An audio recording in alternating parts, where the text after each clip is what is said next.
آنے والے سالوں میں دوسری کھوپڑیاں آدمی کے جد امجد کے ثبوت کے طور پر پیش کی گئیں، مگر بعد میں یہ فراڈ ثابت ہوئیں۔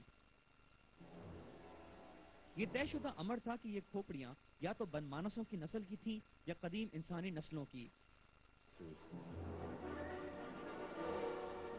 باوجود اس حقیقت کے، ارتقا پسند چمپینزی اور بن مانسوں حتیٰ کہ سور کی کھوپڑیاں بھی انسان کے جد امجد کے طور پر پیش کرنے کی جسارت کرتے رہے۔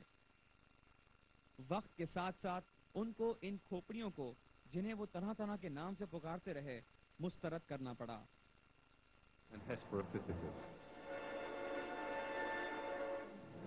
پلیٹ ڈاؤن آدمی کی کہانی یہ اشارتی علامت ہے کہ برطانویوں نے نظریے ارتقا سے کس طرح حمایت حاصل کی۔ انگریز شہنشائیت نے ایک ٹھوس سطح ڈھونڈی تھی۔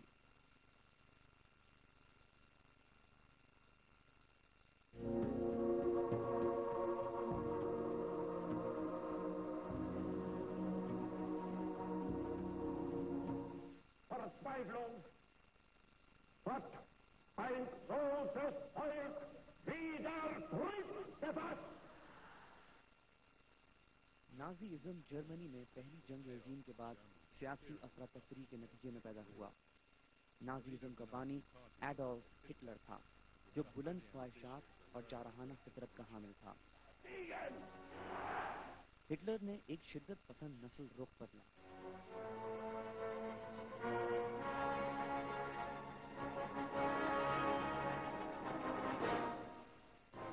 وہ مضبوطی سے اس پر یقین رکھتا تھا کہ جرمن یا ایرین نسل کو دوسری عام نسلوں پر برتری حاصل ہے۔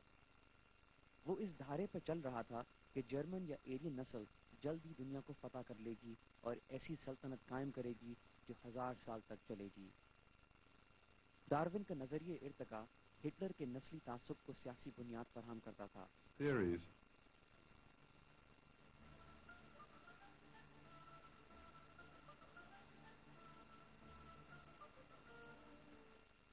ہٹلر نے ایک اور ارتقا پسند ہنری وان کے کاموں سے بھی حمایت حاصل کی۔ ہنری وان ڈارون کے نظریے ارتقا سے متاثر تھا اور اپنے نظریات کی بنیاد ڈارونزم پر ہی رکھتا تھا۔ قومیں صرف ایک ایسی جدوجہد سے ابھر سکتی ہیں جیسی کہ ڈارون کی جدوجہد وجود ہے۔ ہٹلر نے بھی ڈارون کی جدوجہد وجود سے الہام حاصل کیا۔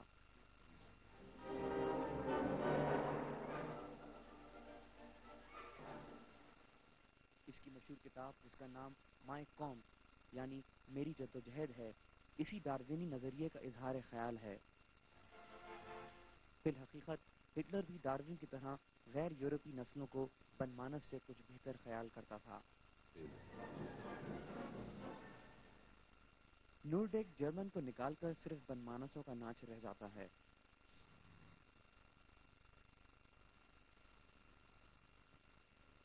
نازیوں کے ارتقائی نظریات کی بنیاد عمدہ انسانی نسل کے قیاس پر تھی۔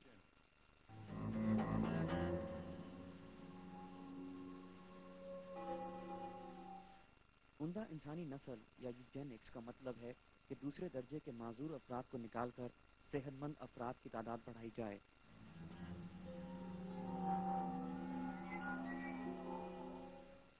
یوجینک نظریے کے مطابق انسانی نسلوں کو اس طرح بہتر بنایا جا سکتا ہے جیسے کہ صحت مند نمونوں کے ملاپ سے بہتر جانوروں کی افزائش ہوتی ہے۔ جیسا کہ امید کی گئی تھی، یوجینکس دراصل ڈارونسٹ تھے۔ یوجینک تحریک کے قائد کے طور پر چارلس ڈارون کے کزن فرانسس گاٹلن اور ان کا بیٹا لیونارڈ ڈارون سامنے آیا۔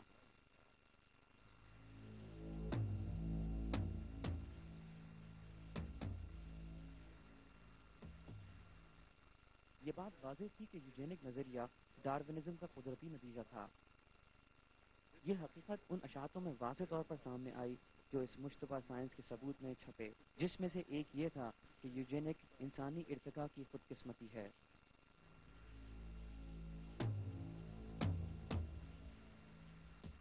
جرمنی میں یوجینک کا پہلا وکیل اور سربلند کرنے والا آرنسٹ ہیکل تھا۔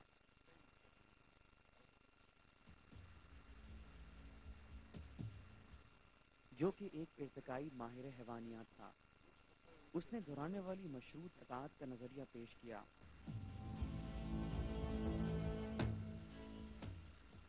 جو یہ تجویز کرتی ہے کہ مختلف نسلوں کے ایمبریوز ایک دوسرے سے مماثلت رکھتے ہیں۔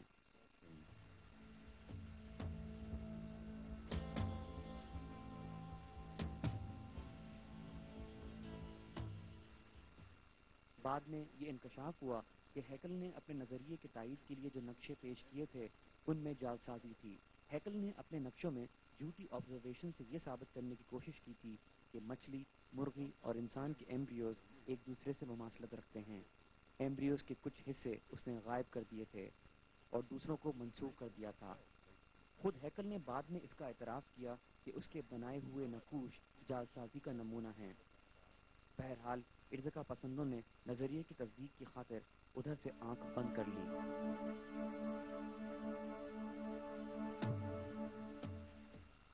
سائنسی جعلسازی پیدا کرتے وقت ہیکل نے یوجینک پروپیگنڈا بھی پھیلایا۔ اس نے تجویز پیش کی کہ نوزائیدہ معذور بچوں کو معاشرے میں ارتقائیت کی رفتار بڑھانے کے لیے جلد از جلد مار دینا چاہیے۔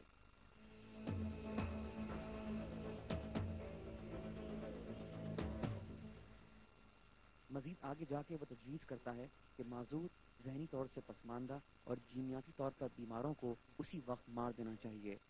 ہیکل یہ دلیل دیتا ہے کہ دوسری صورت میں وہ معاشرے پر بوجھ بن جائیں گے اور ارتقائی اظہار کو سست کر دیں گے۔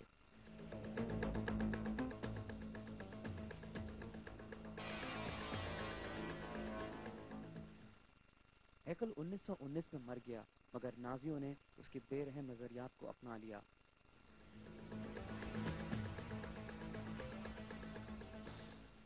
اقتدار پر قبضہ کرنے کے کچھ ہی عرصے بعد ہٹلر نے یوجینک پالیسی کی مہم چلائی۔ ذہنی پسماندہ، معذور اور بیماریوں والے جمع کر کے جراثیم سے پاک کرنے والے مراکز میں رکھے گئے۔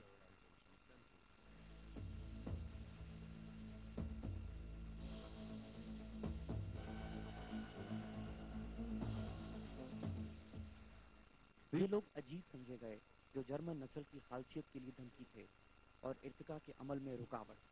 قلیل عرصے میں علیحدہ شدہ لوگوں کو ہٹلر کے خفیہ حکم پر مارنا شروع کر دیا گیا۔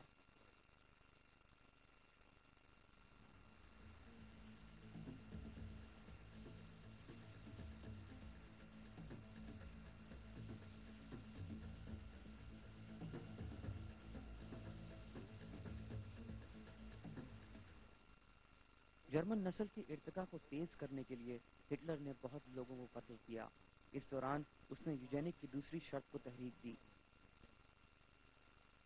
سنہرے بالوں اور نیلی آنکھوں والے نوجوان مرد عورت کو، جو مثالی جرمن نسل کا نمونہ تھے، جنسی تعلقات بڑھانے کی حوصلہ افزائی کی گئی۔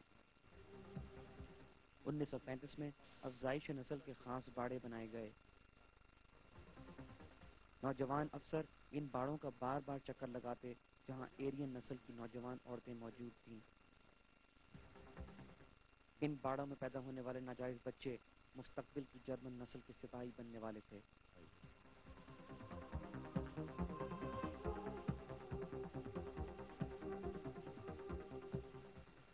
ایرین نسل کی نام و نہاد برتری کو بہتر بنانے کے لیے نازی ڈارون کے قیاس کو حل کر رہے تھے۔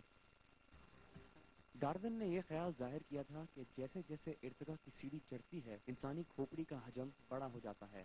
نازیوں نے اس خیال کو تندی سے گلے لگایا اور کھوپڑیوں کے حجم کے لیے یہ ثابت کرنے کی کوشش کی کہ جرمن نسل بہتر ہے۔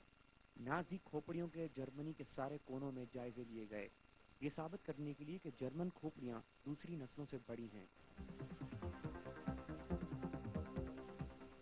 مختلف خصلتیں جیسے دانت، آنکھیں اور بالوں کے رنگ کا تجزیہ کیا گیا تاکہ ارتقاء پسندوں کی کسوٹی ثابت کی جا سکے۔ وہ افراد جن کا ناپ تول جرمنی نسلوں سے کم تھا، نازی یوجینک پالیسی کے مطابق نیست و نابود کر دی جاتی۔ یہ تمام اجنبی اصول ڈارونزم کے نام پر رائج کیے گئے۔ مائیکل گروڈین امریکی تاریخ دان اور کتاب دی نازی ڈاکٹرز کے رائٹر تھے۔ اس حقیقت کو اس طرح بیان کرتے ہیں: